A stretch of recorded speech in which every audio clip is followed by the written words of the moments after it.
Thank you, Mr. President. A lot of tough acts to follow here. But I want to go back to what Senator Myrie said about how history keeps repeating itself and talk a little bit about how controversies over the teaching of African American history keep repeating themselves.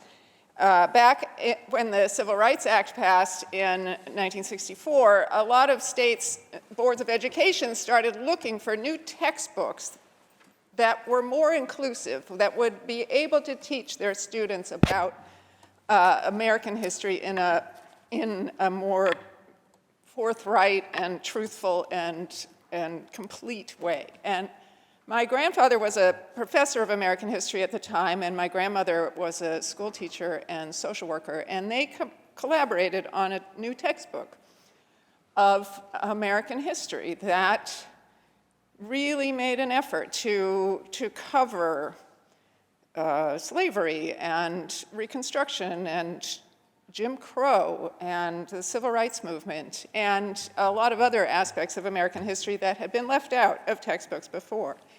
This textbook was adopted in the California schools in 1967 when I was 10 years old, and my grandparents, whom I adored, started receiving death threats.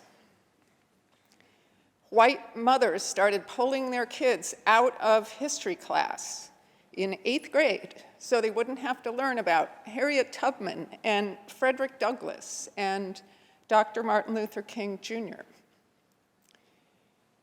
My grandparents died about 30 years ago, and I miss them all the time, but part of me is really glad they're not here.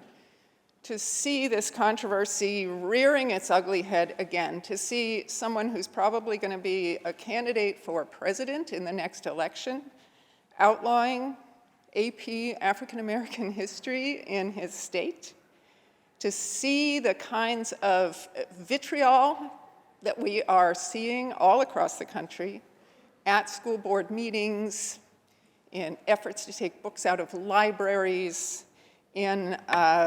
on cable news and talk radio about how somehow dangerous it is to teach our children about African American history. I wish every child could hear the speeches we've heard today and hear the beauty, the richness, the passion, the power of African American history in this country.